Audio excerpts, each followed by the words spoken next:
दीमा हसाओ ये असम का एक आदिवासी बहुल पहाड़ी जिला है। इसका प्रशासन भारतीय संविधान की 6ठी अनुसूची के प्रावधानों के तहत एक नॉर्थ कचार हिल्स ऑटोनॉमस काउंसिल द्वारा किया जाता है, लेकिन असम सरकार की वजह से दीमा हसाओ चर्चाओं में आ गया है। दरअसल गुवाहाटी हाई कोर्ट ने असम सरकार को फटकार लगाई है।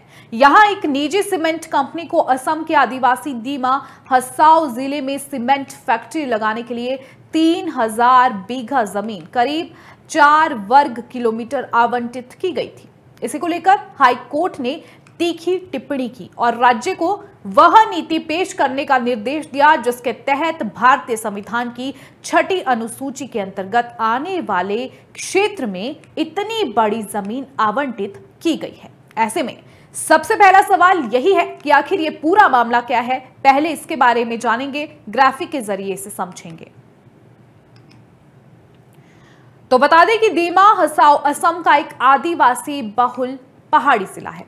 इसका प्रशासन भारतीय संविधान की 6ठी अनुसूची के प्रावधानों के तहत एक नॉर्थ कचार हिल्स ऑटोनॉमस काउंसिल यानी NCHAC द्वारा किया जाता है। अक्टूबर 2024 में कोलकाता में रजिस्टर्ड पते वाली एक निजी कंपनी महाबल सीमेंट प्राइवेट लिमिटेड को 2000 बीघा जमीन का एक भूखंड आवंटित किया गया था।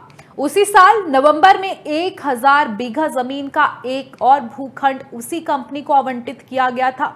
नॉर्थ कचार हिल्स ऑटोनॉमस काउंसिल के अतिरिक्त सचिव द्वारा जारी आवंटन आदेश में कहा गया है कि इसका उद्देश्य एक सीमेंट प्लांट की स्थापना है।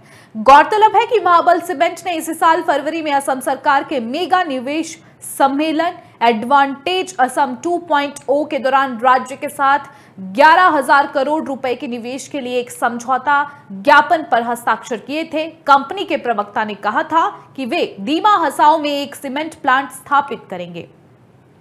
वहीं पिछले हफ्ते इस आवंटन से जुड़ी 2 याचिकाओं पर सुनवाई के दौरान, जिनमें से एक स्थानीय लोगों के एक समूह की याचिका भी शामिल थी, ने आरोप लगाया था कि इस उद्देश्य के लिए उन्हें अपनी जमीन से बेदखल किया जा रहा है।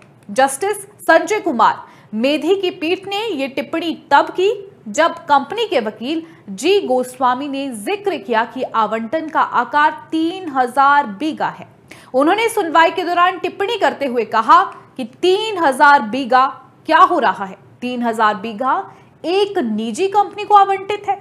यह कैसा फैसला है? क्या ये कोई मजाक है या कुछ और? आपको बता दें कि कंपनी ने इस साल की शुरुआत में निर्माण कार्य में स्थानीय ग्रामीणों द्वारा पैदा की गई बाधाओं से सुरक्षा की मांग करते हुए एक प्रारंभिक याचिका दायर की थी। जस्टिस मेधी ने पिछले हफ्ते कहा था कि अदालत उस नीति और प्रक्रिया की जांच करना चाहेगी जिसके तहत कंपनी को जमीन आवंटित की गई थी। अपने आदेश में अदालत ने आवंटित जमीन के आकार को असाधारण बताया। आदेश में कहा गया है कि मामले के तथ्यों पर सरसरी निगाहें डालने से पता चलता है कि जिस जमीन का आवंटन करने की मांग की गई है वह लगभग 3000 बीघा है, जो अपने आप में असाधारण प्रतीत होता है।